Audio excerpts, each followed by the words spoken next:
গোলাম রহমান, উনি ড্যাফোডিল ইউনিভার্সিটির উপাচার্য এবং ঢাকা বিশ্ববিদ্যালয়ের সাংবাদিকতা বিভাগের দীর্ঘদিন শিক্ষকতা করেছেন। যারা এখন সাংবাদিকতা বিভিন্ন গণমাধ্যমে কাজ করছেন তাদের অনেকেই গোলাম রহমান স্যারের সরাসরি ছাত্র। আপনাদের তিনজনকে আমন্ত্রণ জানাচ্ছি আমাদের অনুষ্ঠানে। আমি শুরু করতে চাই ডক্টর শাহাদিন মালিক আপনাকে দিয়ে। আপনার আজকে একটি কলাম ছাপা হয়েছে দৈনিক প্রথম আলোতে। মানে মানে আমাদের আজকের আলোচনার মূল সুরটা আমরা তেমনই রাখতে চাই যে আপনারা যাই করেন না করেন মানে সহিংসতাটা বন্ধ করে করেন। আপনার সেই কলামের একটা মোটামুটি সিনোপসিস আমরা একটু দর্শকদের শুনতে চাই আপনার কাছ থেকে আরেকবার, আর কি ওই সুরটা আরেকবার। মানে শিরোনাম মধ্যে ছিল দোহাই আর পোড়াবেন না, মানুষ পোড়াবেন না। তো এটা যেখানে বলেছি, হ্যাঁ মানে রাজনীতি হোক, রাজনীতি হয়, আবার মানে কোনো এমন কোনো সমাজ নাই যেখানে খুন জখম হয় না, রাগে প্রতিহিংসায় খুন জখম হয়। কিন্তু তাই বলে এই রাজনীতির নামে এইভাবে নৃশংসভাবে মানুষ মারা, আমি বলেছি যে মানুষ অনেকভাবে মারা যেতে পারে। ৭১-এ সবচেয়ে জঘন্যতম ভাবে মানুষ মারা হয়েছিল, আর এখন এইভাবে আগুনে পুড়িয়ে মানে নির্বিচারে নিরীহ বাস চালক, যাত্রী, হেল্পার, মহিলা, শিশু যেভাবে আগুনে পুড়িয়ে মারা হচ্ছে, সেটা থেকে যেন ওই বিরত থাকার একটা আপিল করা আর কি। আপিল কেউ শুনবে কি শুনবে না, আমাদের রাজনীতি যে জায়গায় গেছে, তো তার মানে এই না যে ধরেন, আমি ওইটাও নিশ্চয়ই বুঝতে চাচ্ছি না যে এটা কোনো মানে একতরফা ভাবে হচ্ছে, এই সহিংসতা হচ্ছে, মানে দায় জারি হোক, মানে মানুষ মানুষ পোড়ানো বন্ধ করতে হবে, মানুষ পোড়ানো বন্ধ করতে হবে, আর সহিংসতাও বন্ধ করতে হবে। সহিংসতা বন্ধ করে, সহিংসতা তো আর রাজনীতি না, সহিংসতা তো এটা সহিংসতাই, এটা তো খুবই খারাপ। এটা সভ্য মানুষে এইসব করে না। কিন্তু রাজনীতি করতে হবে, এবং রাজনীতি মানে কি আমরা সবাই অনেকদিন ধরেই বলছি, রাজনীতি মানে আমরা যারা রাজনীতিবিদ তারা রাজনীতি করছেন, কিন্তু আমরা কেউই চাই না যে তারা সহিংসতা করুক।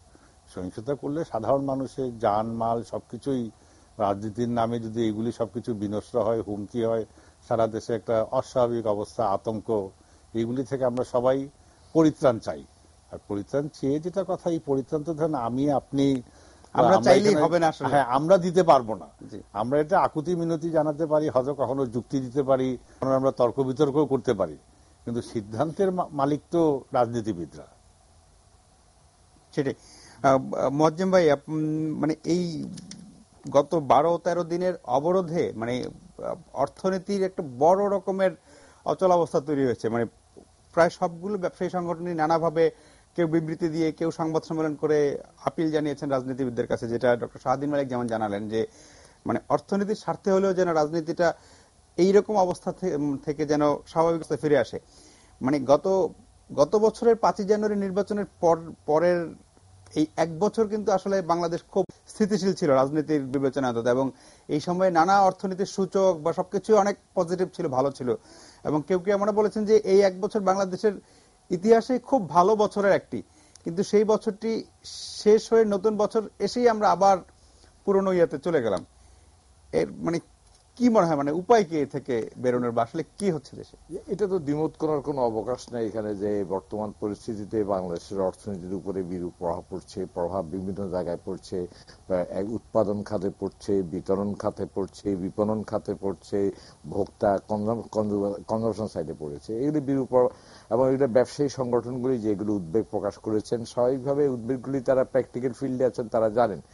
এটা কজ এন্ড এফেক্ট কিন্তু আমি বলতে চাবো না কোনটা কোন। আমি কিন্তু ডক্টর শাহাদিন মালিকের সাথে একমত, এবং যেটা আপনি প্রথমে বলছেন, রাজনৈতিক সমস্যা রাজনৈতিক সমাধান হওয়া উচিত অ্যাকচুয়ালি। এটাকে যদি আপনি ল অ্যান্ড অর্ডার সিচুয়েশন মনে করেন, নাশকতামূলক কার্যকলাপ কিন্তু নাশকতাই সৃষ্টি করবে আপনাকে, আমার মনে হয় নাশকতাকে। অর্থনীতিতে, বাংলাদেশের অর্থনীতির বর্তমান পরিস্থিতিতে বিশেষত যে সাপ্লাই লাইন আছে থ্রুআউট দ্য কান্ট্রি সিচুয়েশন, বললাম ঢাকা শহর দিয়ে আমরা এটা বুঝতে পারবো না, থ্রুআউট দ্য কান্ট্রি কিন্তু আমাদের প্রোডাক্ট সাপ্লাই সাইড লজিস্টিক যেটাকে বলি, সেটা দারুণভাবে ডিজার্টেড হয়েছে। কস্ট, অনেকগুলি সংগঠন বিজিএমএ তার সংগঠনের কথা উল্লেখ করেছেন, প্রতিদিন 400-500 কোটি টাকা। আমি সংখ্যা তথ্যগুলি আমার কাছে ইম্পর্টেন্ট না, ইম্পর্টেন্ট হচ্ছে যে বাংলাদেশে এইভাবে যদি অর্থনীতি এইভাবে যদি চলতে থাকে রাজনৈতিক অবস্থা, তাহলে অর্থনীতি প্রাইসটা দিতে হবে খুব হেভি। আমরা এটা অ্যাফোর্ড করতে পারি না আমাদের। কারণ কদিন পরে যদি আমি আজকে আর কোন মিডিয়াতে কোন খবর দিচ্ছি, ঢাকা শহরে চাল সরবরাহ বিঘ্নিত হবে, হয়তো হবে না, অ্যালার্ম সিগন্যাল আমি একটা দেখলাম। এভাবে যদি চলতে থাকে, দেখেন আমাদের কি দরকার? আমরা সবাই জাতীয় অর্থনীতির উন্নতি চাই, অগ্রগতি চাই, সেখানে প্রবৃদ্ধি দরকার, বিনিয়োগ দরকার। বিনিয়োগ আস্থার উপর নির্ভর করবে, আস্থাই যদি নষ্ট হয়ে যায়, আগামীকাল কি ঘটবে এটা আমি জানি না। সেই অবস্থা আমি বিনিয়োগ কিভাবে করব? এটা একটা শর্ট টার্ম এফেক্ট আছে, একটা ইমিডিয়েট নিয়ার টার্ম এফেক্ট আছে, শর্ট টার্ম আছে, মিডিয়াম টার্ম আছে, লং টার্ম আছে। এই এফেক্টগুলি বাংলাদেশের অর্থনীতির যে সম্ভাবনাগুলি ছিল, আমি ব্যক্তিগতভাবে বাংলাদেশের অর্থনীতির সম্ভাবনায় অত্যন্ত আশাবাদী এখনো আছি বর্তমানে। আমার মনে হয় বাংলাদেশের বেসরকারি খাত শত প্রতিকূলতা সত্ত্বেও অনেক দূর এগিয়ে গেছেন। সেখানে যদি আপনি এই ধরনের সিচুয়েশন সৃষ্টি হয়, সেই সৃষ্টি তারা কারা করছেন, এর পিছনে কোন কোন ফ্যাক্টর দেয়, সেটা আমার আপনার উপরে নির্ভর করবে যারা রাজনৈতিক শক্তি তাদের নিজস্ব মূল্যায়নের উপরে। তো এর বিরূপ প্রভাব বাংলাদেশের পড়বে। আমরা 2021 সালে মধ্যম আয়ের দেশ হওয়ার যে প্রত্যাশা ছিল, বা তার আগে বা তারপরে, সে স্ট্যাটাস রিচ করতে হলে আমাদের বিনিয়োগকে নিতে হবে শতকরা জিডিপি 35%। এখন এই অবস্থায় আমাদের জিডিপি মানে আমাদের বিনিয়োগ হচ্ছে বাংলাদেশের জিডিপির প্রায় 25-26%। তার ভিতরে সরকারি বিনিয়োগ হচ্ছে 6 থেকে 7 ভাগ, বেশিরভাগই আসে বেসরকারি। এখন বেসরকারি বিনিয়োগ না, সরকারি বিনিয়োগ যেটা বার্ষিক উন্নয়ন কর্মসূচির মাধ্যমে করা হয়, সেখানেও কিন্তু এফেক্টেড হবে।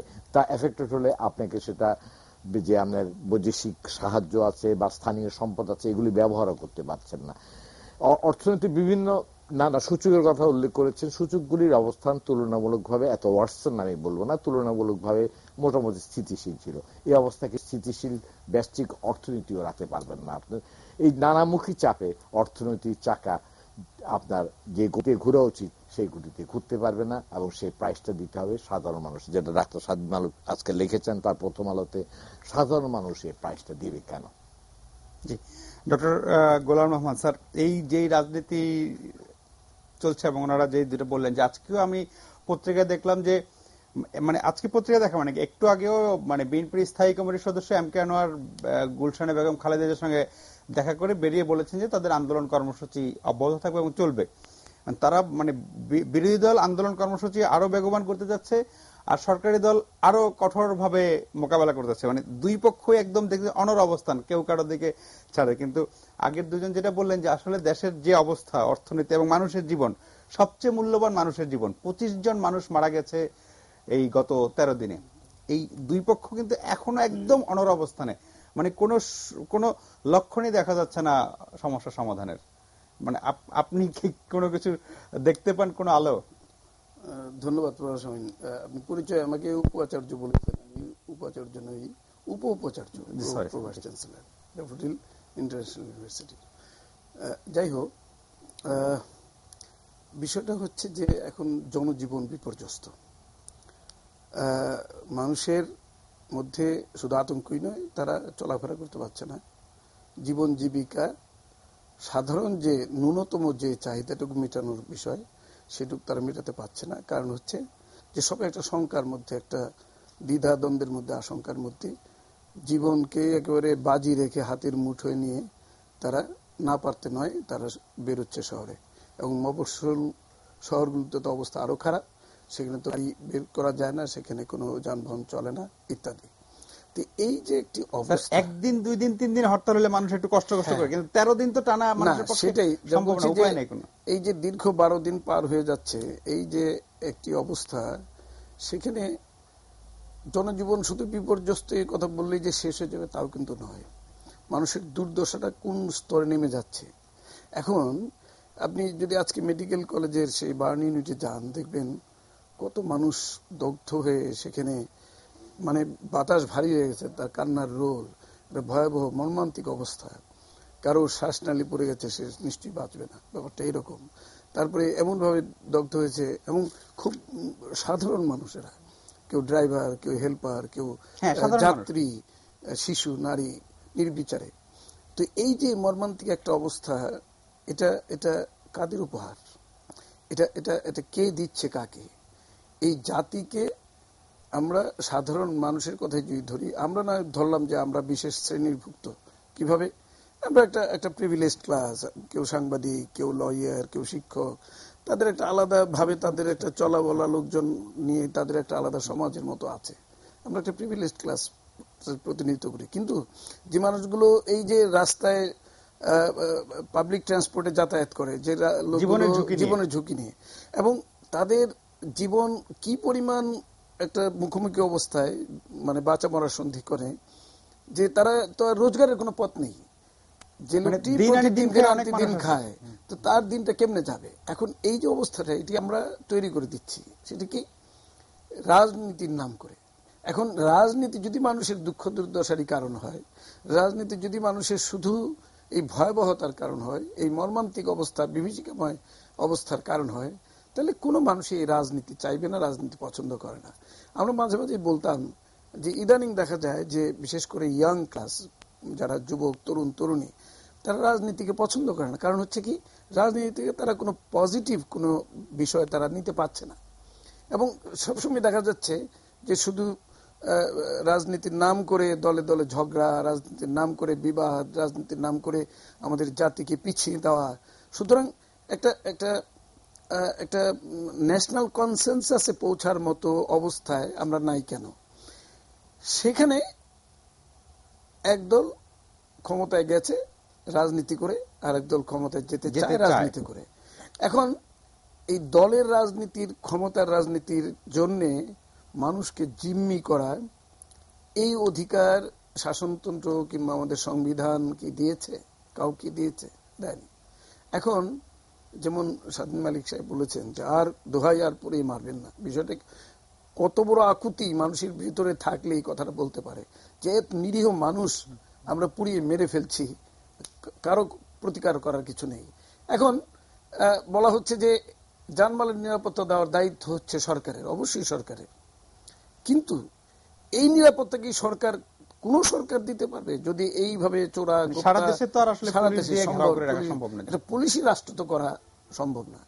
দেশটাকে তো আইন শৃঙ্খলা বজায় রাখার জন্য আমার মনে হয় যে ইভেন কোন কোন ক্ষেত্রে তো পুলিশ তো একটা একটা একটা মানে একটা টোকেন, মানে আইন শৃঙ্খলা রক্ষা করার জন্য একটা ইশারা ইঙ্গিত। আগে যেমন আমরা দেখতাম যে একটা ছত্রভঙ্গ করার জন্য একটা একজন হুইসেল দিত, বাঁশি ফু দিত, ছত্রভঙ্গ হয়ে যেত, লোকজন জমায়েত থেকে, মব থেকে তারা বিচ্ছিন্ন হয়ে যেত। তার মানে ওই হুইসেলের একটা বিশেষ ক্ষমতা ছিল, শক্তি ছিল। আর এখন দেখেন কাঁদানে গ্যাস মারতে হয়, তারপরে নানান ধরনের ব্যবহার করতে, পেপার স্প্রে করতে হয়, তারপরে মানুষকে বিচ্ছিন্ন করা যায় না। মানুষের জীবনের মায়া কত কমে গেছে, বিষয়টা কিরকম। এবং পুলিশের সাথে ধস্তাধস্তি হচ্ছে, মারামারি হচ্ছে, পুলিশ মানে তাদের জন্য নিরুপায় অবস্থা, তাদের তো শৃঙ্খলা বজায় রাখার জন্য কিছু করতেও হবে। সুতরাং শুধু আমরা দোষ চাপিয়ে কিংবা দোষ দিয়ে কিংবা দায়িত্বের কথা বলেই আমরা নিচেরা নিজেদের দায়িত্ব থেকে এড়াতে পারি না, আমাদের নিজেদের দায়িত্ব থেকে আমরা সরে যেতে পারি না। বিষয়টা হলো সেই জায়গায় আমরা একটা দায়িত্বহীন রাজনীতি করছি। বিষয়টা হচ্ছে এই জায়গায়, এটা উভয় দলকে বুঝতে হবে। এবং এই যে দায়িত্বহীন রাজনীতি, তাহলে রাজনীতি মানুষের জন্য না, শুধু ক্ষমতায় যাওয়ার জন্য রাজনীতি। তাহলে রাজনীতি মানে কি শুধু মানুষের মানে লাশের উপর পা দিয়ে আমি ক্ষমতা আরোহণ করব, এটাই কি রাজনীতি? এটা তো হওয়া উচিত না। এখন দুই পক্ষই অনড় অবস্থান করেছে, এটা একটি বড় সমস্যা। এখন আমরা যদি পিছিয়ে যাই, হয়তো গত বর্ষের ঘটনা থেকে আমরা দেখতে পারি যে আরো ভয়াবহ অবস্থা ছিল একটা সময়। এখন এই আজকের দিনের আরো ভয়াবহ হবে না তার কোনো গ্যারান্টি নেই, আস্তে আস্তে দিন আরো খারাপ হচ্ছে। এট দ্য সেম টাইম আপনি দেখেন যে খারাপ হচ্ছে তাই নয়, মানুষের মধ্যে কিন্তু এমন একটা আতঙ্ক বিরাজ করছে এখন যে ভবিষ্যতে কি হবে নোবডি নোজ, যে একটা আনসার্টিনিটি। এবং এই আনসার্টিনিটি কোথায় নিয়ে যাবে জাতিকে, এটা একটা ভয়াবহ অবস্থার মধ্যে ফেলে দিতে পারে। এখন যদি সরকার মনে করে থাকে যে আমরা শুধু বিরোধী দলকে কিংবা রাজনৈতিক দলকে মোকাবেলা করার জন্য আমার যে পাওয়ার আছে, আমার যে বাহিনী আছে, আইন শৃঙ্খলা রক্ষাকারী বাহিনী, তাদের দিয়ে আমরা বুঝবো, তাহলে কিন্তু জিনিসটা একেবারে সঠিক হবে না। এবং এটাও ঠিক যে আপনি দেখেন গত 2 বছরে যে সহিংসতা হয়েছে রাজনীতিতে, কেউ কেউ আবার, আমি আজকের কাগজে, গতকালকের কাগজে দেখেছি যে কেউ কেউ লিখেছেন যে একটা সময় যখন বিএনপির ক্ষমতাসীন ছিল তখন অনেকগুলো এরকম ভায়োলেন্স হয়েছে। যেমন 21শে আগস্টের গ্রেনেড হামলা, শেখ হাসিনার উপর গ্রেনেড হামলা হয়েছে, 22-24 জন লোক মারা গেছে, ভয়াবহ অবস্থা। কিন্তু তখন কিন্তু সরকার থেকে এটিকে তেমন ভাবে আমল দেওয়া হয়নি এবং এটা এই বিষয়টাকে তারা খুব উদাসীনতার সাথে দেখেছে। এবং সেটার সাথে তুলনা করে বলা হচ্ছে যে এই সরকার আমলে রিয়াজুর রহমান একজন কূটনীতিক সাবেক পররাষ্ট্র প্রতিমন্ত্রী, উনাকেও এইভাবে আঘাত করা হয়েছে ইত্যাদি। আমি কোনোটার সাথে কোনোটা তুলনা করতে চাই না, বিষয়টা তুলনা করার মতো না। একটা গ্রেনেড হামলায় যেখানে 22-24 জন লোক মারা যেতে পারে, এমন এত বড় ঘটনা, তার সাথে তুলনা করা, আমাদের স্বাধীনতার পর আর তুলনা করার কোনো আর ইতিহাস নেই। কিন্তু এই যে তুলনা করে পত্রপত্রিকা এগুলো লেখা হচ্ছে, এই জিনিসটা আমার কাছে খুব ইল মোটিভ মনে হয়। এই লেখাটা খুব সংযত লেখা মনে হয় না, আমার কাছে মনে হয় এখানে উদ্দেশ্যপূর্ণ লেখা। কেন আমি বলছি যে আমরা পরম্পরা, অপরাধ দিয়ে তো আরেকটা অপরাধকে আপনি জায়েজ করতে পারবেন না, এবং এটা খারাপ এক্সাম্পল কিন্তু নিয়ে এসে উদাহরণ হিসেবে টানা উচিত না। এখন তাহলে কি বলবো যে ওই সমান সমান করে আরেকটা কিছু করতে হবে, এরকম তা তো না নিশ্চয়ই। তো আমরা জাতিকে তাহলে কোথায় নিয়ে যাচ্ছি, বিষয়টা এরকম। তো এখন আপনি দেখেন যে এমন একটা সময় আসতে পারে যখন এই আইন অমান্য করা, আইনহীন, মানে আইনের প্রতি যে মানে শ্রদ্ধা, এটা একেবারে উঠে যাচ্ছে, এবং একই সাথে আমরা জাতি হিসেবে ততখানি পিছিয়ে যাচ্ছি। যেখানে দেখেন যে আমাদের শ্রমিক, আমাদের গার্মেন্টস কর্মীরা এবং কৃষকরা যে আয়, যে উন্নতির পথটা দেখাচ্ছে, তারা কিন্তু 6.2 কিংবা তারও বেশি প্রবৃদ্ধি অর্জন করার জন্য তারা কিন্তু পরিশ্রম করে যাচ্ছে। আর আমরা এই রাজনীতির নাম করে এই রাজনীতিবিদরা এটাকে টেনে নামাচ্ছে, পিছনের দিকে নামাচ্ছে। এবং এই যে পিছনে টেনে নামানোর বিষয়টা, এটা কিন্তু ভয়াবহ একটা খারাপ উদাহরণ সৃষ্টি করছে। এবং এর জন্য কোনো না কোনো সময় জাতির কাছে এই রাজনীতির নাম করে যারা এইসব করছে, তাদেরকে কিন্তু এই প্রশ্নের সম্মুখীন হতে হবে। এখান থেকে কোনো পরিত্রাণ নেই, এটাই আমার মনে হয়। স্বাধীন ভাই, মানে গোলাম রহমান স্যার যেটা বললেন যে মানে রাজনীতি, আসলে রাজনীতি তো মানুষের জন্য, সবাই বলে যে আমরা ক্ষমতায় যাওয়ার জন্য না, জনগণের জন্য করছি। কিন্তু ঠিক এখন যে পরিস্থিতিটা হচ্ছে, সেখানে মানে মানুষের অংশগ্রহণটা খুব দেখা যাচ্ছে না। আমি যদি বিরোধী দলের কথাও বলি, বিএনপির যে আন্দোলন চলছে, সেই আন্দোলন কিন্তু জনগণের কোনো সম্পৃক্তি প্রকাশ্যে অন্তত দেখা যাচ্ছে না, যে তাদের জন্য লাখ লাখ লোক মাঠে নেমে গেছে, এমনটা নেই। আর আরেকটা, এটাও আমি ঠিক স্যার যেমন বলেন যে খারাপকে দিয়ে খারাপের উদাহরণ না, কিন্তু আগে আমরা যখন রাজনৈতিক কর্মসূচিতে রাজনৈতিক কর্মীরাই আহত নিহত, বা মানে অ্যাক্টিভিস্টরাই আহত নিহত, তারাই সামনে থাকতেন। কিন্তু এখন দেখছি যে ধরেন গত এই যে 25 জন মারা গেছেন, এই 25 জনের মধ্যে একজনও কোনো রাজনৈতিক দলের সদস্য না। ফলে একদমই সাধারণ মানুষকে জিম্মি করে রাজনীতির দাবি আদায়ের একটা কৌশল নেওয়া হচ্ছে। সেটা কার দায় সেটা পরে, কিন্তু তাহলে মানুষটা কোথায়? মানে আপনি মানুষের জন্য রাজনীতি করেন, সেই মানুষটা তো এখানে কোথাও দেখছি না আমরা। আপনার কথাই যেটা বেরিয়ে আসছে, মানে মানুষ কিন্তু এই রাজনীতি থেকে দূরে সরে যাচ্ছে। মানে নেতারা বক্তৃতা বিবৃতি দিচ্ছেন, হুঙ্কার দিচ্ছেন, কিন্তু সাথে যেটা বললেন যে মানুষ নাই। যে গত কয়েকদিনে যাই না, ঢাকা শহরে ঠাট্টা শুনেছি, সত্য মিথ্যা জানি না, তো শুনেছি যে এখন নাকি ওই যে মিটিং মিছিলে লোক আনতে রেট নাকি এখন এই সপ্তাহে চলছে 3,000 টাকা। যেটা মানে লোকে ঠাট্টা করে বলছে অবস্থার কারণে রেট বেড়ে গেছে, 3,000 টাকা। মানে এখন আর ওই মিছিল মিছিল করতে স্বতঃস্ফূর্ত ভাবে নাকি কেউই আসে না। মানে হয়তো কিছু লোক আসে, কিন্তু বেশিরভাগই এখন ওই মানে রেট 3,000 টাকা নাকি বেড়ে গেছে আর কি, ঝুঁকি ভাতা বেড়ে গেছে। এটা হলো যে কথা হলো, তার মানে কি স্পষ্ট যে ওই রাজনীতির সাথে এখন আর জনগণ নাই। মানে এই দেশে রাজনীতি হয়েছে, মিছিল হয়েছে, মানে হাজার হাজার লোক তো কোনো ব্যাপারই ছিল না, বড় বড় অকেশনে মানে লাখ লাখ লোক হয়েছে। এখন তো এটা মানে হওয়ার সম্ভাবনা খুবই কম। তো এখন যেটা ওই মানে রাজনীতি দুইটা হয়েছে, এটা এখন রাজনীতি বলতে এখন দুই দলের রেষারেষি। রাজনীতি ওই জায়গায় দাঁড়িয়েছে, ক্ষমতার জন্য দুই দলের রেষারেষি। আর এখন জনগণ হয়তো মানে থমকে বসে আছে, সবাই দেখছে যে এই রেষারেষি তো আমরা এই জনগণই সাফার করছে, মানে তাদের অর্থনৈতিক দিক থেকে, নিরাপত্তার দিক থেকে সবথেকে এখন সবকিছু ঝুঁকির মুখে পড়ে যাচ্ছে। তা এখন তবে দুঃখের কথা হলো যে এটা কিন্তু আমাদের দেশে হচ্ছে, এটা কিন্তু নতুন কিছু না। এই একই জিনিস গত বছর আরো খারাপ অবস্থা ছিল, মানে অন্যান্য দেশেও এই জিনিস একই জিনিস হচ্ছে। মানে অন্যান্য যেসব দেশে সংঘাত হচ্ছে, ওইখানে কিন্তু ঠিক একই, মানে ওই সব দেশে আওয়ামী লীগ, বিএনপি এই ধরনের অনড় অবস্থানে থেকে একজন আরেকজনকে সম্পূর্ণ বিনষ্ট করতে বা সম্পূর্ণ বিনাশ করতে লেগে গেছে। আজকে আমি যে লেখা একটু লিখেছিলাম যে অনড় অবস্থাটা, রাজনৈতিক দলের যখনই অনড় অবস্থা হয় তখনই সংঘাত সহিংসতা বাড়ে। এখন মানে ছাড় দেওয়ার যেই কারণে হোক, তার আমারও মনে হচ্ছে যে দুই দল এমন জায়গায় নিজেদের নিয়ে গেছে, তারা চাইলেও বোধহয় এখন ছাড় দেওয়া খুব মুশকিল হয়ে যাবে। মানে এখন বলা হচ্ছে এমন যে ছাড় দিবে সেই পলিটিক্যালি হেরে যাবে, এমন একটা কথা আলোচনা হচ্ছে যে সাংগঠনিকভাবে ক্ষতিগ্রস্ত। মানে হেরে যাওয়া, কিন্তু আসলে কি মানে ব্যাপারটা তো উল্টা হওয়ার কথা, যারা এই সমস্যা থেকে বেরোনোর জন্য যারা একটু ছাড় দিয়ে এগিয়ে আসবে, মানুষ তো তাদের আরো বেশি পছন্দ করার কথা। ওইটাই এখন মানে আমার যেটা মনে হয় যে রাজনীতির দলগুলো ওই ধরনের একটা জায়গায় সিদ্ধান্ত পৌঁছে যে তারা হয়তো মনে করছে যে ছাড় দিলে আমি হেরে যাব। হ্যাঁ সেটাই কিন্তু আপনি যেটা বললেন, এখন যদি মানে এটার পরিণতি হবে যে আমি ছাড় দিলে হেরে যাব বলে ছাড় দিবে না, আর ছাড় না দেওয়া অবস্থা থাকলে কিন্তু সহিংসতা চলতেই থাকবে। ফাইনালি তো সবাই হেরে যাচ্ছে আসলে, সবাই হেরে যাবে। হ্যাঁ, আর এই সহিংসতা চলতে থাকলে সবসময় সহিংসতা বাড়ে। মানে একবার সহিংসতা শুরু হলে এই পথে গেলে ওই যে মানে আজকে পেট্রোল বোমা, তারপরে কালকে হাত বোমা, পরশু গ্রেনেড, এটা এত দেশে হয়েছে, এটা বাড়তে থাকবে। মানে এই অবস্থায় ওনারা যদি মনে করেন যে অনর অবস্থায় থাকলে জিতে যাবেন, বা অনর অবস্থায় থাকলে অন্যকে একেবারে ধ্বংস করে দেওয়া হবে, ওই জন্য আমি অনর অবস্থায় থাকবো, আর অনর অবস্থা থেকে সরে আসলে মানে আমি ছাড় দিলে আমি শেষ হয়ে যাব, এই ধারণা থেকে দুইটা দল যতদিন থাকবে ততদিন কিন্তু আমাদের পরিত্রাণ নাই। আর এখন এই দুইটা দলকে বোধহয় বুঝাতে হবে, বলতে হবে যে আপনারা ছাড় দিলে ধ্বংস হয়ে যাবেন, এগিয়ে আসবেন, জনগণ তাকে বেশি পছন্দ করবে বলেই ধারণা করি। স্বাধীন ভাই, আমরা একটা বিরতিতে যাচ্ছি, বিরতির পরে আবার আলোচনায় ফিরবো। প্রিয় দর্শক, আমরা কথা বলছিলাম রাজনীতির নামে যে সহিংসতা চলছে দেশে, সেটার অবসানের কোনো উপায় খুঁজে পাওয়া যায় কিনা। আমরা তিনজন সিনিয়র সাংবাদিক, শিক্ষক, আইনজীবী, তিনজন সিনিয়র মানুষকে নিয়ে, শ্রদ্ধেয় ওনাদেরকে নিয়ে বসেছি। আমরা ছোট্ট একটা বিরতি নিয়ে ফিরে আসছি, আশা করি আমাদের সঙ্গেই থাকবেন।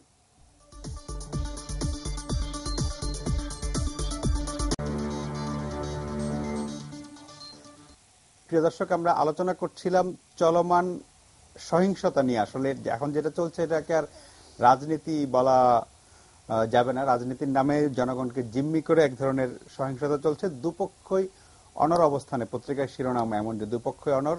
এক পক্ষ আন্দোলন বিজয় অর্জিত না হওয়া পর্যন্ত আন্দোলন চলবে, আরেক পক্ষ কঠোরভাবে আন্দোলন মোকাবেলা করবে। মাঝখানে 25 জন মানুষ প্রাণ হারিয়েছে গত 12 দিনে। এই হলো পরিসংখ্যান। এবং অর্থনীতির কথা বিরতির আগে মোয়াজ্জেম ভাই বলছিলেন। আমরা আবার আলোচনায় ফিরছি।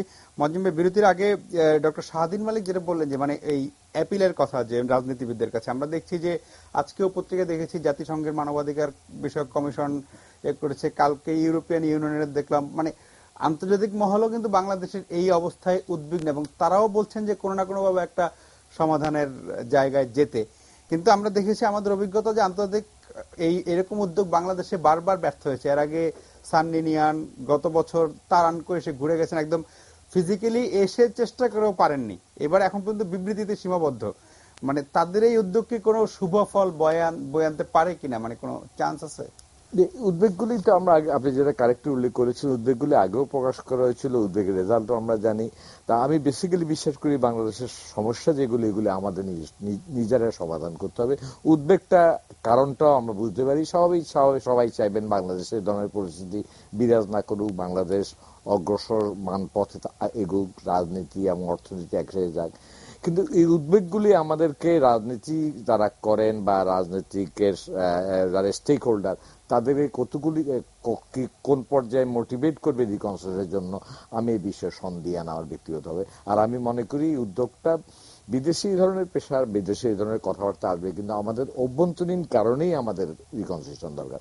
আমি একটু আগে গোলাম রহমানের কথাটা আমি অত্যন্ত ইম্পর্টেন্ট মনে করি। আমরা জাতি হিসেবে এগোতে চাই, কিন্তু আমাদের চোখটা পিছের দিকে সবসময়। অতীত থেকে আমরা শিক্ষা নিব, অতীত থেকে ভালো শিক্ষা নিব, অতীত থেকে আমাদেরকে প্রেজেন্টের জন্য গাইডেন্স হিসেবে কাজ করে, ফিউচারের গাইডেন্স হিসেবে কাজ করবে। কিন্তু অতীতটা শুধু যদি আমাকে হোল্ড ব্যাক করে রাখে, আমি একবিংশ শতাব্দীতে এগোতে থাকবো, তাহলে কিন্তু আমরা এটা পারবো না। কারণ এখনকার ইস্যুগুলি হচ্ছে আপনার 21st সেঞ্চুরি চ্যালেঞ্জেসগুলি নানামুখী, বহুধর্মী। আমরা কোন বৈশ্বিক অবস্থা, আঞ্চলিক অবস্থা, জাতীয় অবস্থা, আমাদের সামনে হচ্ছে লক্ষ্য হচ্ছে সামনে যাওয়া, চোখটা সবসময় পিছনে। এই অবস্থাটা কোনো মতে কাম্য না। এটার জন্য আমাদের কি হবে জানেন, আমাদেরকে এগোতে হলে অনেকগুলো ইস্যু আমাদেরকে অ্যাড্রেস করতে হবে। এটা তো পুশ বটন সিস্টেম না, আমি চাইলে অগ্রগতি হবে, এগোতে পারবো না। জি এগোতে পারবো। আপনাকে অনেকগুলো ইনস্টিটিউশনাল প্রবলেম অ্যাড্রেস করতে হবে। আপনি ইকোনমিক কথা বলেন, ইকোনমিক গভর্নেন্সে অনেকগুলো ইমপ্রুভমেন্ট করতে হবে। ইকোনমিক গভর্নেন্স একলা ইমপ্রুভ করতে পারবেন না, ইকোনমিক গভর্নেন্সের সাথে ফাইন্যান্সিয়াল গভর্নেন্স বলেন, ওভারঅল গভর্নেন্স আপনাকে ইমপ্রুভ করতে হবে। আপনি ইনস্টিটিউশন ইস্যুগুলি অ্যাড্রেস করতে হবে। এখন যদি আপনার যদি একটা সরকার যদি শুধু আজকে সমস্যা নিয়ে ল অ্যান্ড অর্ডার নিয়ে ব্যস্ত থাকে, তার আসল ইস্যুটা সে অ্যাড্রেস করবে কিভাবে? একটা জাতিকে আমাদেরকে সামনের দিকে এগোতে হলে, প্রবৃত্তিকে এগোতে হলে এবং প্রবৃত্তির সাথে সমতাভিত্তিক প্রবৃত্তি করতে হলে আমাদেরকে অনেকগুলি ডিপ সিটেড ইনস্টিটিউশনাল রিফর্ম দরকার আমাদের বিভিন্ন খাতে। এবং সেটা অর্থনৈতিক শুধু খাতগুলি না, আমাদের ইনস্টিটিউশন বলতে আমাদের ইলেকশন কমিশন বলেন, পুলিশ অ্যাডমিনিস্ট্রেশন বলেন, আমি জুডিশিয়াল খাতে আমি এক জায়গায় বলবো, আমরা মডার্ন সেঞ্চুরিতে জুডিশিয়ালে ফাইন্যান্সিয়াল ল হ্যান্ডেল করার মতো ক্যাপাসিটি কতটুকু ডেভেলপ করছে আমি জানি না, সাদিক মালিক সাহেব বলতে পারবেন। আমাদের মডার্ন ফাইন্যান্সিয়াল ল এগুলি ইভলভিং। এখন আমাদেরকে তো দৃষ্টিভঙ্গি আমাদের সামনের দিকে থাকতে হবে। এগুলি করতে হলে আমাদের কিন্তু প্রাতিষ্ঠানিক ভিত্তিটা সবল করতে হবে। বর্তমান অবস্থায় প্রাতিষ্ঠানিক ভিত্তি সবল করতে যাওয়ার কথা চিন্তা করাটা আমার মনে হয় কোনো মতেই সম্ভব না। আমরা ইমিডিয়েট কোনো আফিভিল ফেস করতেছি না বা রিভলিউশন ফেস করতেছি না ঠিকই, কিন্তু আমাদের ভিটালিটি যেভাবে সেভ হচ্ছে এই প্রসেস দ্বারা আমরা এগুবার শক্তিটা হারা গেল। আমাদের জনগণের উদ্ভাবনী শক্তিতে আমি বিশ্বাস করি, আমাদের এন্টারপ্রেনিয়ার ক্লাসের তাদের ইঞ্জিনিয়ারিটিতে আমি বিশ্বাস করি, আমাদের ফার্মার্সরা অসম্ভব রেসিডেন্ট আমি বিশ্বাস করি। এখনকার অবস্থা চিন্তা করেন, কৃষিখাতে যারা আমাদের খাদ্য উৎপাদন করেন, উৎপাদন করছে কাঁচামাল, কথাই বলছি, উপকরণ আজকে তার কাছে রিচ করতে পারছেন না সিচুয়েশনে। তা আপনি কিভাবে এই দেশের অগ্রগতিতে আপনি এনশিওর করবেন? প্রত্যেকটা খাত বিশ্লেষণ করেন আপনারা। আমরা দিনমজুরের অবস্থা জানি, আমরা জানি, পর্যটন খাত জানি, গার্মেন্টস শিল্প জানি, কনস্ট্রাকশন খাত জানি। আমাদের এমন এক অবস্থায় যখন আমাদের আবার ব্যাংকিং খাত এমনিও কিছু প্রবলেমের ভিতরে আছে। এবং বিশ্ব অর্থনীতি নতুন আরেকটা হচ্ছে, দেখেন এটা বলার উল্লেখ, এখন ডলার প্রাইস অ্যাপ্রিসিয়েট করছে, কোয়ান্টিটিভ ইজিং যদি তারা ফর্গ করে তাহলে ডলার আরো অ্যাপ্রিসিয়েট করবে। অনেকগুলি চ্যালেঞ্জ কিন্তু ইভলভ করতেছে। ওয়ার্ল্ড ব্যাংক, IMF যে সমস্ত ইন্ডিকেশন গুলি দিচ্ছে, নানা সম্ভাবনা আছে, নানা ঝুঁকিও আছে। আমাদের এই গভর্নেন্সটা, আমাদের তো রিফ্লেক্স অ্যাকশন দরকার। এই সিচুয়েশনে যেখানে আপনাদের পুলিশকে নিয়মিত, আপনাদের এত পুলিশ ফোর্স না যে আপনি থ্রুআউট দ্য কান্ট্রি এটা অ্যাড্রেস করতে পারবেন। আর আপনার এটার কস্টটা চিন্তা করেন, containment of this cost, plus পুলিশকে গণমানুষ সাহেব কারেক্টলি বলেছেন, স্বাধীন এসে বলছেন, এই একটা হোস্টাইল এনভায়রনমেন্টে পুলিশের প্রতি আমাদের লয়্যালটিটাও, কনফিডেন্সটাও অনেকটা নষ্ট হয়ে যাবে। আমরা এই সিচুয়েশন কোনো মতো চাই না। এখন পাওয়ার যদি এন্ডটা কথা আছে না, এন্ড জাস্টিফাই দ্য মিনস, আমি কিন্তু এটাতে বিশ্বাস করি না। You means must be very rational one. এখন গণতন্ত্র শুধু, আমি আপনাদের চ্যানেলও আলোচনা শুনি, ভোট তো স্বাভাবিকভাবে একটা অবিচ্ছেদ্য অংশ। কারণ আমাদের আমেরিকাতে কথা হয়েছিল নো ট্যাক্সেশন উইদাউট রিপ্রেজেন্টেশন, এটা তো বেসিক ফিলোসফি আমেরিকান। আপনি একটা রিপ্রেজেন্টেটিভ গভর্নমেন্ট চাইবেন, কিন্তু ভোটের অধিকারটা ইম্পর্টেন্ট, অত্যন্ত ইম্পর্টেন্ট, কিন্তু that is not sole democracy. Democracy হচ্ছে যেখানে আপনার অংশগ্রহণটা সার্বিকভাবে নিশ্চিত করতে হবে। দেখেন, আমরা ডেমোক্রেসির কথা বলি, কোন দলকে আমি তো স্থানীয় সরকার স্ট্রেংথেন করেন এই ইস্যুটা দেখি না। উনি ব্র্যাক ইউনিভার্সিটির সাথে আপনি জড়িত আছেন, ওনাদের লেটেস্ট রিপোর্ট আমি দেখেছি, স্টেট অফ গভর্নেন্স, যে সূচকগুলি আমি এখানে পেয়েছি, আমি কিন্তু মনে হয় বাংলাদেশ যদি ডিপ সিটেড ইনস্টিটিউশনাল রিফর্মস না যায়, এবং সেটা একক পক্ষে, একক রাজনৈতিক দল পক্ষে সম্ভব না, সেখানে একটা ব্রড সোশ্যাল কনসেনসাস দরকার। আমার মনে হয় বর্তমান অবস্থায় একটা নতুন সোশ্যাল কম্প্যাক্ট দরকার।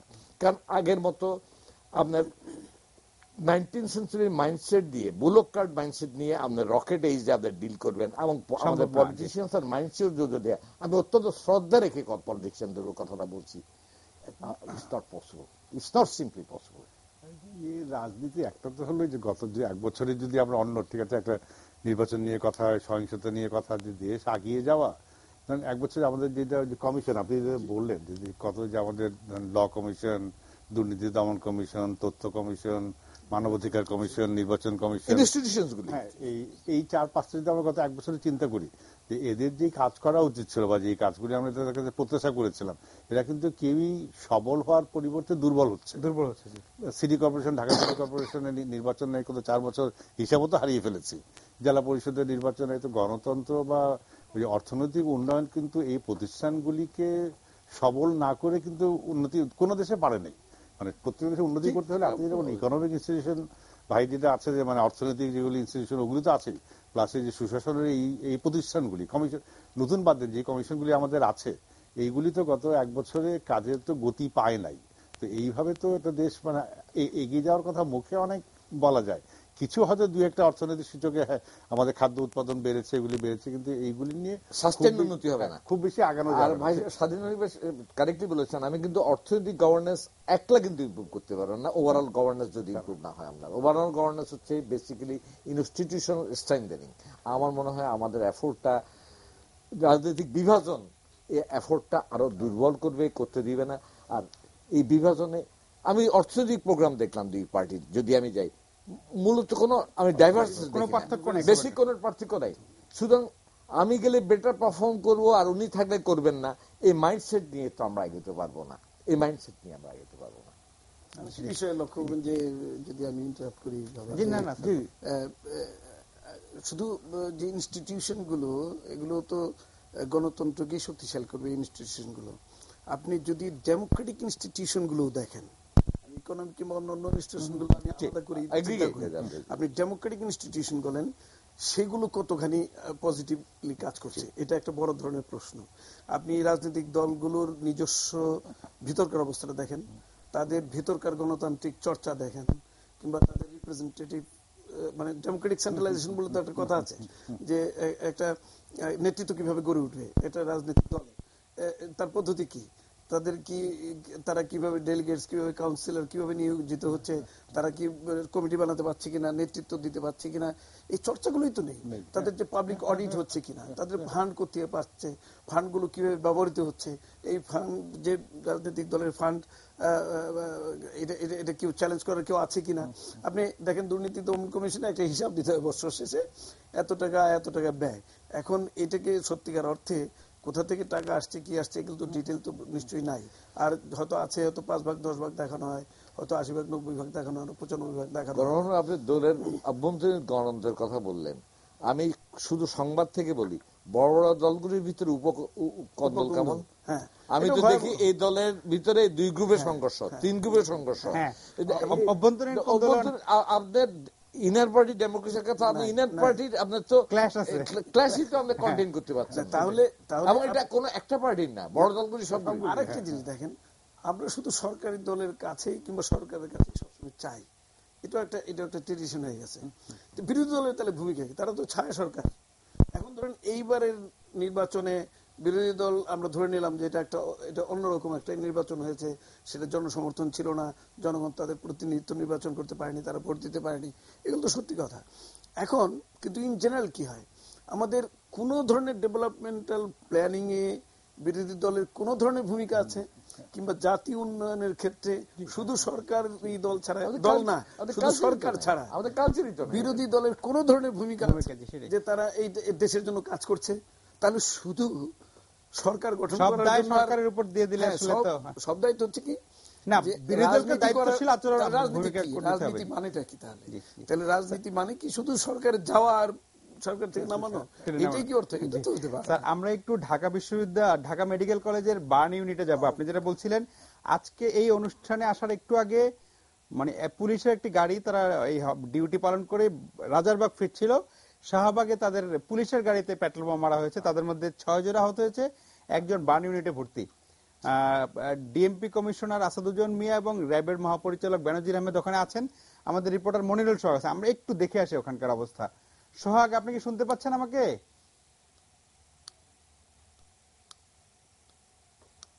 আমরা বোধহয় ডিএমপি কমিশনার বোধহয় কথা বলছেন, আমরা একটু শুনতে চাই।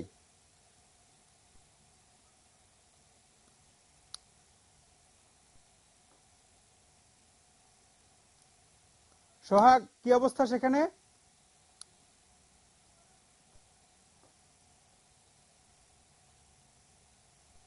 ঢাকা মেডিকেল কলেজ হাসপাতালের সামনে থেকে আমরা সংযুক্ত হলাম এবং আপনি জানেন যে আসলে সন্ধ্যার কিছুক্ষণ পরে কিন্তু এই ঘটনাটি ঘটেছে। শাহবাগ মোড় থেকে পুলিশের এই গাড়িটি কিন্তু মৎস্য ভবনের কাছাকাছি যখন যায় ঠিক তখনই কিন্তু গাড়িটিতে পেট্রোল বোমা এবং ককটেল নিক্ষেপ করা হয় একই সাথে, এবং এতে কিন্তু 5 জন পুলিশ সদস্য আহত হয়েছেন এবং একজন কিন্তু অগ্নিদগ্ধ হয়েছেন। এদের মধ্যে একজন পুলিশের এসআই আছেন। তো তাদেরকে কিন্তু ঢাকা মেডিকেল কলেজ হাসপাতালে ভর্তি করা হয়েছে, চিকিৎসা চলছে এখনো, এবং বার্ন ইউনিটে যিনি আছেন তারও চিকিৎসা চলছে। ঘটনার পরপরই কিন্তু এখানে ডিএমপি কমিশনার আসাদুজ্জামান মিয়া ঘটনাস্থলে এসেছেন। পুলিশ এবং র্যাবের ঊর্ধ্বতন কর্মকর্তারাও এখানে এসেছেন। তারা কিন্তু তাদের যারা সেই গাড়িতে ছিলেন বা যারা কম আহত আছেন, কথা বলতে পারছেন, তারা কিন্তু তাদের সাথে কথা বলার চেষ্টা করছেন, সেই ঘটনা জানার চেষ্টা করছেন। এবং পাশাপাশি ডিএমপি কমিশনার কিন্তু আমাদেরকে জানিয়েছেন যে যারা এই ঘটনাটি ঘটিয়েছে তাদেরকে অবশ্যই আইনের আওতায় আনা হবে। এবং তিনি একটি কথা বলেছেন যে হরতাল এবং এই অবরোধে সাধারণ মানুষের উপর আক্রমণ করা হচ্ছে, পাশাপাশি আইন শৃঙ্খলা রক্ষাকারী বাহিনীর সদস্য যারা সাধারণ মানুষের রক্ষার কাজে নিয়োজিত থাকেন তাদের উপরও আক্রমণ করা হচ্ছে। তো সেটি যাতে তারা দমন করতে পারেন সেই ব্যবস্থা আরো জোরদার নেবেন। এবং তিনি একটি কথা বলেছেন সাংবাদিকদের প্রশ্নের উত্তরে যে অনেক নেতা যারা হরতাল বা অবরোধ ডাকছেন তাদের অনেক নেতাই এই ধরনের নির্দেশনা দিয়ে থাকেন, এরকম অভিযোগ আছে। তো তাদের বিরুদ্ধে কি ব্যবস্থা নেওয়া হবে। তিনি জানিয়েছেন যে আসলে এখানে নেতা এবং কর্মী বলে আলাদা কোনো কিছু নেই। যারা অপরাধ করছেন, অপরাধের সাথে যারা জড়িত এবং যারা এই ধরনের নির্দেশনা দিচ্ছেন, পরিকল্পনা করছেন এবং মাঠে যারা এই ধরনের সহিংসতা বাস্তবায়ন করছেন তাদের সবাইকেই আইনের আওতায় নিয়ে আসা হবে। তবে তিনি একটি আহ্বান জানিয়েছেন সাধারণ মানুষের প্রতিও যে এই ধরনের কর্মকাণ্ড থেকে সাধারণ মানুষ যাতে সহিংসতার শিকার না হয়, তারা যাতে সাধারণ মানুষ যাতে ঐক্যবদ্ধ হয় এই ধরনের সহিংসতার বিরুদ্ধে। এবং তিনি সেই যারা এই ধরনের সহিংসতা চালাচ্ছেন তাদের প্রতি কিন্তু আহ্বান জানিয়েছেন যে সাধারণ মানুষের জানমাল যাতে এভাবে ধ্বংস করা না হয়। তিনি উল্লেখ করেছেন যে এটি আসলে তারা যে দাবিতে এখানে অবরোধ এবং হরতাল দিচ্ছেন সেটি জন্য সাধারণ মানুষ কোনোভাবে দায়ী না, তাদেরকে বারবার ভিক্টিমাইজ করা হচ্ছে, সেটি যাতে না হয়। তো ঢাকা মেডিকেল কলেজ হাসপাতালে আমরা সেই ঘটনার পরপরই কিন্তু এখানে এসেছি এবং পুলিশ কর্মকর্তারা, বিভিন্ন পর্যায়ের কর্মকর্তারা এখানে এসেছেন।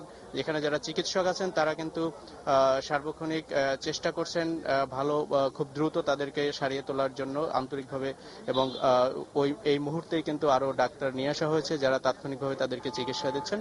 তো ডাক্তার আমাদেরকে জানিয়েছেন যে এর মধ্যে একজন পুলিশ সদস্য অবস্থা গুরুতর, তবে ডাক্তার আশ্বস্ত করেছেন যাতে এ ধরনের কোনো আশঙ্কার খবর যাতে কেউ না করেন, যে এ ধরনের কোনো ধরনের ভয়াবহ বা খারাপ কোনো খবর আসবে এ ধরনের আশঙ্কা তারা জানাচ্ছে না। তো এই ঢাকা মেডিকেল কলেজ হাসপাতালের সামনে থেকে এতটুকুই ছিল এখনকার খবর। আমরা নিশ্চয়ই পরে আরো বেশি জানাতে পারবো।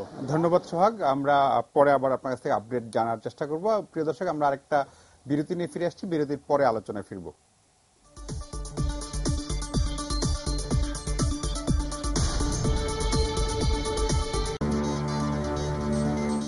প্রিয় দর্শক, আমরা আলোচনা করছিলাম চলমান রাজনৈতিক সহিংসতা, মানে রাজনীতির নামে যে সহিংসতা চলছে এবং দুই পক্ষেরই অনড় অবস্থানে এই সহিংসতার শেষ কোথায় সেটার কোনো সূত্র আমরা এখনো দেখতে পাচ্ছি না, আসলে কোথায় গিয়ে শেষ হওয়া সম্ভব। স্যার, আপনি একদম শুরুতে বলেছিলেন যে পুলিশের প্রতি মানুষের আস্থা কমে যায়। আমরা বিরতির আগে যেটা দেখলাম যে পুলিশের গাড়ি তারা দায়িত্ব পালন করে রাজারবাগে ফিরছিল, তখন মৎস্য ভবনের কাছে পেট্রোল বোমা ছুড়ে মারা হয়েছে এবং তাতে একজন অগ্নিদগ্ধ হয়েছে এবং আরো কয়েকজন আহত হয়েছে। আর আমরা যখন অনুষ্ঠান করছি তখন মোহাম্মদপুরের ভেরিবাদে একটি যাত্রীবাহী বাসে পেট্রোল বোমা ছুড়ে মারা হয়েছে, তাতে 6 জন অগ্নিদগ্ধ হয়েছে।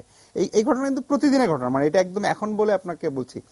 কিন্তু আসলে স্যার, মানে আমরা শেষটা কোথায়, আমি যেটা বলতে চাইছিলাম, মানে এটার মানে কি এই সমাধানটা কিভাবে সম্ভব? মানে যেটা হলো যে বিরোধী দল যেই কর্মসূচি ঘোষণা করেছে তারা আজকেও বলেছে বিজয় অর্জিত না হওয়া পর্যন্ত এটা তারা চালিয়ে যাবে। তাদের বিজয়, তাদের মূল দাবি হলো যে নির্দলীয় নিরপেক্ষ সরকারের অধীনে একটি গ্রহণযোগ্য নির্বাচন, এটা হলো দাবি। সেই দাবিটা কি এত ইমিডিয়েট পূরণ করা হবে বা সম্ভব, যেটা যে মানে এই অবরোধ থেকেই কি শেষে গিয়ে নির্বাচনে গিয়ে ঠিক মানে কত তাড়াতাড়ি এটা মানে তাদের এই দাবির যৌক্তিকতা? আমি ধরে নিচ্ছি যে দাবিটা খুবই যৌক্তিক, কিন্তু সেই দাবি কি যে আরো 13 দিন অবরোধ করলেই কি দাবিটা পূরণ হয়ে যাবে? বিরোধী দলের এই আন্দোলনের পরিণতিটা কোথায়? না, বিষয়টা তো খুবই মানে সব মহলের মানুষকে বিচলিত করছে যে আমরা যদি একটা উদাহরণ দিই, কথাটা এইভাবে দেখি, ওই যে মজা পুকুর ডোবা চৈত্র বৈশাখ মাসে যখন প্রায় শুকিয়ে যায় তখন তো ব্যাঙ থাকে অনেক, তাই না?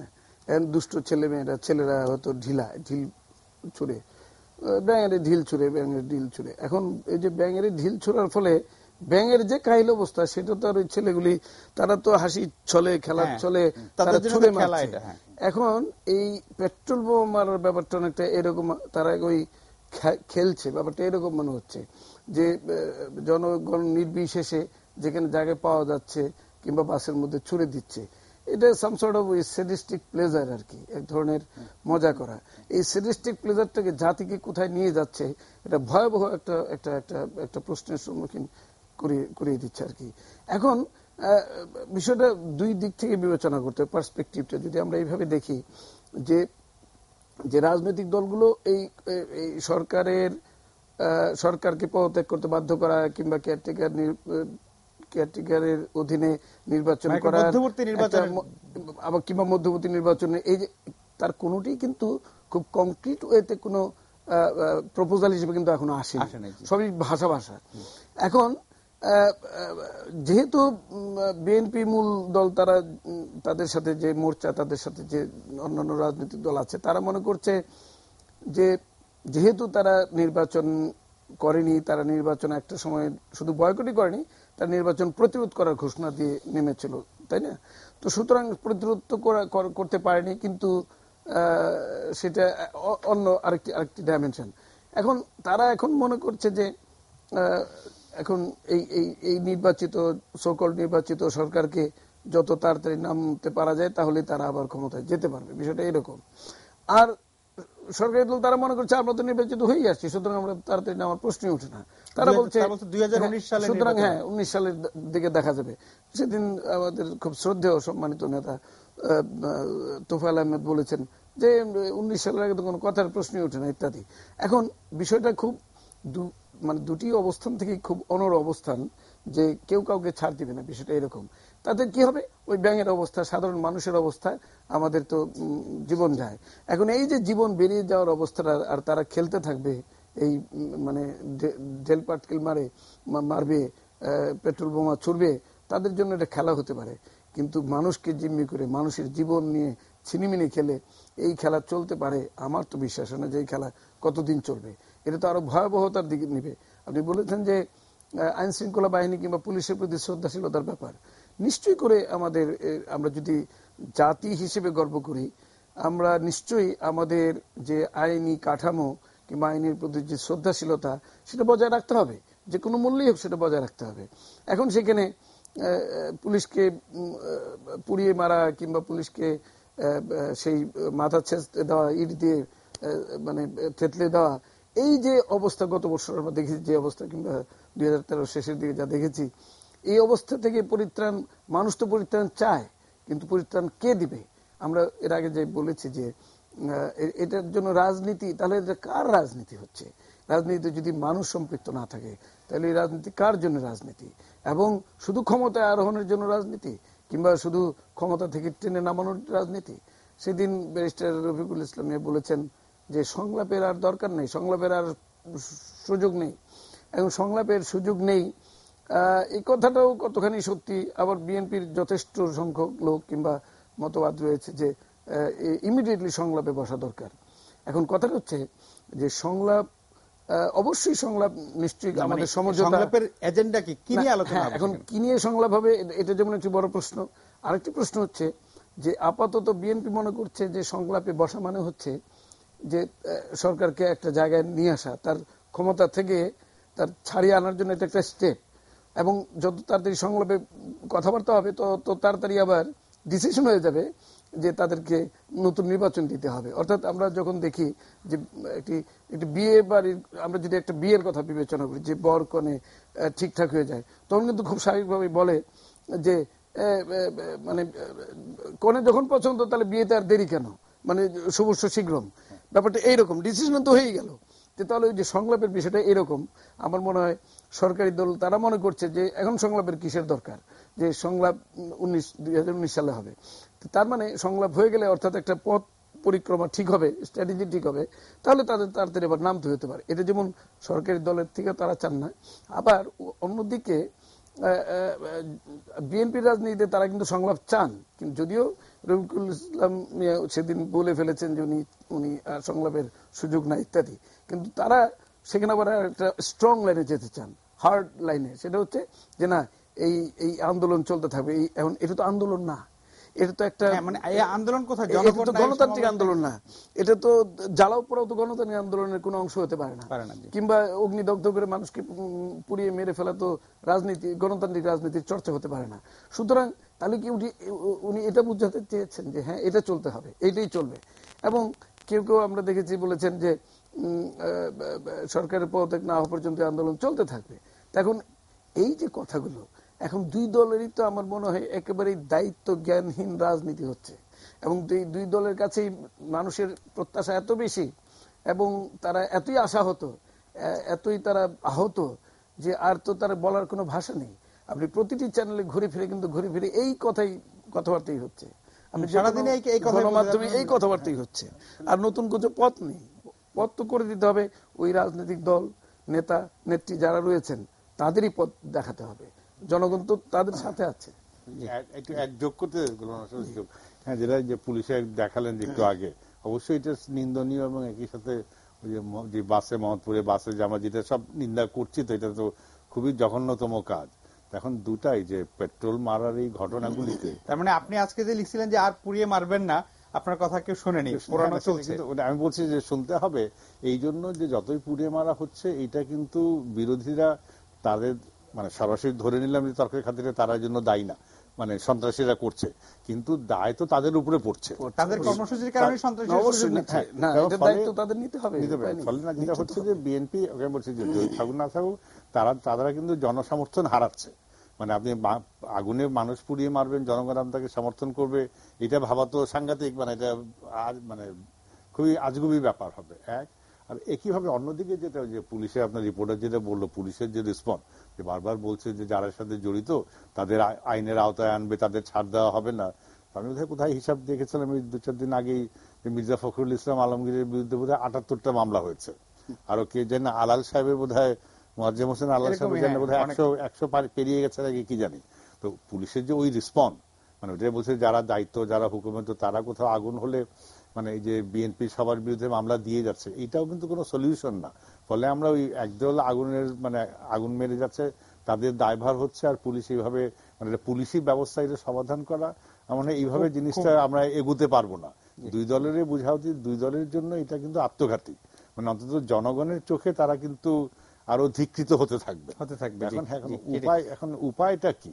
আপনি যেটা বললেন যে এখন সংলাপ, মানে দুই দলকেই এখন আমরা যদি আসি যে কোনো উপায় নেই, আমাদের বললেও কারো কিছু যা আসবে না, বাট হয়তো এক দলকে এখন অবরোধ থেকে ফিরে আসার একটা পথ খুঁজতে হবে, এবং অন্য দলকে যে অবরোধ থেকে ফিরে আসলে একটু, আপনি যেটা বলছেন যে হ্যাঁ ওই ভয় আছে, তাও এটলিস্ট সংলাপের ব্যাপারে সংলাপ করা, যে আমরা এজেন্ডা ঠিক করা করে যদি একটা মাঝামাঝি আসে। আর এখন আমার মনে হচ্ছে যে আমাদের যে বিনা কারণে কিন্তু ওই গণভোটটা বলি হয়ে গেছে ওই ত্রয়োদশ সংশোধনী মামলায়। যে গণভোটের যেটা ব্যবস্থা ছিল, তো ওইটা ত্রয়োদশ সংশোধনের সাথে সম্পর্ক ছিল না, কিন্তু কেমন কেমন আইনের একটা প্যাচ গছিয়ে ওই গণভোটটা কিন্তু উঠে গেছে। তো এইরকম একটা পরিস্থিতিতে গণভোটের ব্যবস্থা যদি থাকতো, গণভোটের একটা আইন থাকতো, একটা রেফারেন্ডাম দিয়ে হয়তো একটা, হ্যাঁ এখানেও ঠিক এই পরিস্থিতি কিসের উপরে রেফারেন্ডাম হবে, কিভাবে হবে, এটা সরকারের অধীনে হলে ভালো হবে কি না হবে, ওইগুলোর প্রশ্ন থাকতো। কিন্তু আমার বিশ্বাস যে যখন ওই একটা ইস্যুতে যদি রেফারেন্ডাম হতো, তখন কিন্তু ওই নির্বাচনটা মানে কারচুপি করা খুব কঠিন হতো। মানে সারা দেশের লোক একটা ইস্যুতে, মানে ধর একটা কনস্টিটিউয়েন্সি, আপনার কনস্টিটিউয়েন্সি আমার কনস্টিটিউয়েন্সি, কনস্ট্রাকটিভ পলিটিক্সটা কিন্তু হচ্ছে না, মানে সেটা কিন্তু হচ্ছে না। গণভোট ফিরিয়ে আনা, গণতন্ত্রের চর্চাই সেখানে। আর সরকার যে না, মানে যদি হেরে গেল, মানে আমি বলছি সরকারের যে কিছু দায়িত্ব, ঢাকা সিটি কর্পোরেশন নির্বাচন দিয়ে দেয়, আমরা সবাই কিন্তু এই অবরোধ থেকে, এই আত্মঘাতী থেকে বেরিয়ে যেতে চাই, কিন্তু বিএনপিও তো কিছু না পেলে তারও তো কোনো উপায় নেই। যতই আমরা ধিক্কার দিই, সেও তো এটার মধ্যে ছাড়া। তো এখন এটা হতে পারে যে একটা গণভোটের কথা চিন্তা করা, একটা মানে ঢাকা সিটি কর্পোরেশনের নির্বাচনের কথা চিন্তা করা, হয়তো কিছু ওই অবরোধের ছাড় দিয়ে সংলাপের কথা চিন্তা করা। কারণ দুই দল যদি এভাবে অনড় থাকে, তাহলে কিন্তু আসলে কোনোভাবেই আমরা পাকিস্তানে পৌঁছে যাব, আফগানিস্তানে পৌঁছে যাব, ইরাকে পৌঁছে যাব। আমি ওই অর্থে বলছি নাইজেরিয়াতে এটা হয়তো 2015 সালে হবে না, কিন্তু 2016 সালে হয়তো আজকে পেট্রোল বোমা আছে, কিন্তু পেট্রোল বোমা থেকে হাত বোমা থেকে গ্রেনেড, তার কামান দাবা গ্রেনেড। হ্যাঁ, এটা কিন্তু দুনিয়াতে এখন 20টা দেশ, এইসব কিন্তু সব জায়গায় কিন্তু নির্বাচিত সরকার, পাকিস্তানেও নির্বাচিত সরকার, আফগানিস্তানেও নির্বাচিত সরকার, সিরিয়ায় তো প্রেসিডেন্ট নির্বাচন হলো বোধহয় সেপ্টেম্বর মাসে, এত কিছুর মধ্যে সবাই জায়গায় কিন্তু নির্বাচিত সরকার।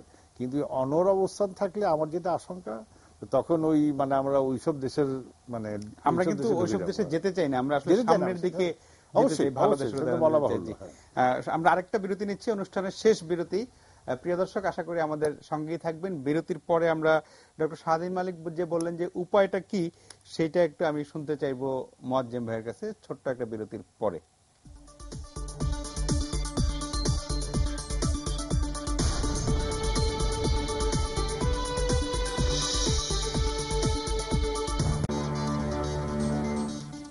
প্রিয় দর্শক, আমরা আলোচনা করছিলাম চলমান রাজনৈতিক সহিংসতা নিয়ে। আমরা চাই যে রাজনীতির জায়গায় থাকবে, কিন্তু সাধারণ মানুষ যেন রাজনীতি দ্বারা ক্ষতিগ্রস্ত না হয়, তাদের জান এবং মাল যেন নিরাপদ থাকে। আমরা বিরতির আগে বলছিলাম যে আমরা এই সংকট থেকে বেরোনোর উপায়টা মোয়াজ্জেম ভাইয়ের কাছে জানতে চাইবো। মোয়াজ্জেম ভাই, আমি আরেকটু 2-3টা প্রসঙ্গ উল্লেখ করে দিই। বিরতির আগে ডক্টর শাহীন মালিক বললেন যে অবস্থা চলছে তাতে আমরা পাকিস্তান, আফগানিস্তান এইরকম যাদেরকে আমরা উদাহরণ করতে চাই না তেমন দিকে এগোচ্ছি, কিন্তু আমরা তো আসলে সেদিকে যেতে চাই না, আমরা ভালোর দিকে যেতে চাই। আপনি যেটা শুরুতেই বলছিলেন যে 2025 সালের মধ্যে মধ্যমায়ের দেশ, ওইরকম দিকে আগানোর স্বপ্ন। আর আরেকটা কথা, যে এই আন্দোলনের কারণে বা সহিংসতার কারণে যে অর্থনীতির যে ক্ষতি হচ্ছে, আমরা ধরে নিলাম যে পরবর্তী নির্বাচনে বা মধ্যবর্তী হোক, যেভাবে হোক বিএনপি ক্ষমতা আসলো, এই ক্ষতির দায়টা তো তাদেরকে নিতে হবে। ক্ষতিটা তো আওয়ামী লীগের ক্ষতি না, ক্ষতিটা তো দেশের ক্ষতি হচ্ছে। আর ফাইনালি আপনার কাছে জানা যে এখন যেই দুই পক্ষ অনড় অবস্থান, এখান থেকে আপনার থিওরি কি, মানে কিভাবে বেরিয়ে আসতে পারে, বিরোধী দল বলেন আর সরকারি দল বলেন, উত্তরণের উপায়টা কি? আমার কাছে ক্রিস্টাল বল নাই যে আমি এটা কিভাবে ওভারকাম করতে হবে। আমি আপনার উদ্বিগ্নের সাথে বা সম্মানিত আলোচক বৃন্দের সাথে একমত যে আমাদের বেরোতে হবে, এটা পরিত্রাণ নেই। এটা পরিত্রাণ এই বর্তমান পরিস্থিতি যদি চলতে থাকে, বাংলাদেশে রাজনীতি অন্ধকারাচ্ছন্ন হয়ে যাবে, রাজনীতির জায়গা থাকবে না। আমার ধারণা হচ্ছে যদি এই সন্ত্রাস চলতে থাকে, ধরনের বা নাশকতামূলক কার্যকলাপ দমনের জন্য আমরা তৎপর, দুইটাই আমি বলছি, তাহলে কিন্তু রাজনীতিবিদদের হাতে থাকবে না। তখন রাজনৈতিক সলিউশন পাওয়াটাই আমরা ডিফিকাল্ট হয়ে যাবে। এটা কিন্তু অলরেডি আপনি যেটা বলছেন এটা বলা হচ্ছে। যেমন বিজিবি মহাপরিচালক বলেছেন যে প্রয়োজনে আক্রান্ত হলে তারা গুলি করবেন। তারপরে ডিএমপি কমিশনার, র্যাবের মহাপরিচালক। আপনি রাজনীতিটা এখন আসলে রাজনীতিবিদদের হাত থেকে তাদের হাতে বেশি চলে, তারা বেশি কথা বলছেন। রাজনীতিবিদদের হাতে না থাকলে রাজনীতির সলিউশন আমরা চিন্তা করতে পারবেন না। তো আমার মনে হয় মিডিয়া, আপনাদের television, electronic media, print media, সব জায়গায় এই আলোচনাগুলি কিন্তু হচ্ছে সব জায়গায়, এবং পরিত্রাণের নানা কথা বলছেন।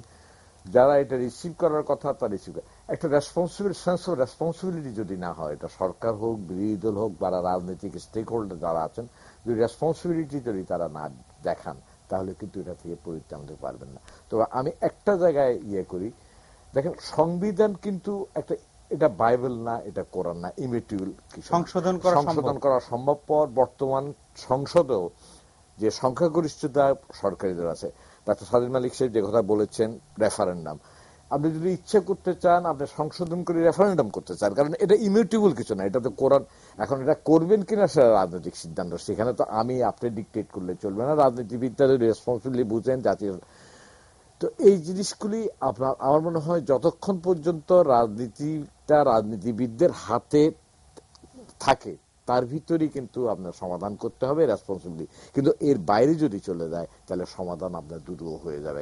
আর আমার মনে হয় এই দুই আলোচক বৃন্দরও কোনো সমাধান নাই, আমার কাছে তো সমাধান নাই, কেউর কাছে সমাধান নাই, ক্রিস্টাল বল কেউর কাছে নাই কোথায় কি করবে। এখন রাজনীতির যে অবস্থা দেখছেন, আপনি একটু আগে 2টা ডেভেলপমেন্ট দেখলেন, ঘন্টা খানিকের ভিতরে ডেভেলপমেন্ট হচ্ছে, একটা শাহবাগপুরে, মিরপুরে, এবং ঢাকার ভিতরে। কোন সময় কোন ডেভেলপমেন্ট আমি জানি না, নাও হতে পারে, আমি আশা করবো না হওয়াটা, কিন্তু কখন কি হবে এটা কেউ বলতে পারবে না। তবে এই সিচুয়েশনটা অনভিপ্রেত, অনাকাঙ্ক্ষিত, অ্যাভয়েড করা উচিত এবং রেসপন্সিবলি বিহেভ না করলে সেটা বিরোধী দলের যেভাবে আন্দোলনের সাথে সাথে রেসপন্সিবল বিহেভিয়ার দরকার। এইটা হচ্ছে আমার। আরেকটা কথা বলছেন, দেখেন আজকাল কে ক্ষমতা আছে সেটা ইম্পর্টেন্ট না, ইম্পর্টেন্ট একটা দলকে তো ক্ষমতা থাকতেই হবে, আরেকটা দলকে আরেকটা শক্তিকে বিরোধী দলে থাকতে হবে। কিন্তু এই অবস্থা যদি চলতে থাকে, যে কালচারটা আমরা সৃষ্টি করে যাচ্ছি, তাহলে যেই দলই ক্ষমতা আসুক না কেন গভর্নেন্স করা ডিফিকাল্ট হয়ে যাবে। যে কালচারটা আমরা এখন দেখাচ্ছি, আপনি যদি সহনশীল না হন, আপনি যদি স্পেস না দেন, আপনি যদি অন্যের কথা না শুনেন, আপনাকে স্পেস দিতে হবে, আপনাকে সাথে সাথে রেসপন্সিবলি বিহেভ করতে হবে। বিরোধী দল থাকলে বিরোধী দলের, সরকারি দলের সরকারি দলে। এখানে কিন্তু এর অর্থনৈতিক এই প্রসঙ্গে আপনি জানছেন, এর অর্থনৈতিক ক্ষতিটা, এটার তো দায়ভার যেই চালান না কেন তার উপর দায়ভার, যেই ক্ষতিটা হোক না কেন, যেই তাকে দায় হোক না কেন, দেশের ক্ষতি হচ্ছে। এটাতে কিন্তু সবচেয়ে বড় হচ্ছে যাদের নামে আমরা রাজনীতি করছি সে সাধারণ মানুষ ক্ষতিগ্রস্ত হচ্ছে, জীবনের ক্ষেত্রে, জীবিকার ক্ষেত্রে, অর্থনৈতিক প্রবৃত্তি অর্জনের ক্ষেত্রে। এটা হচ্ছে আমাদের দ্বিতীয় প্রশ্ন।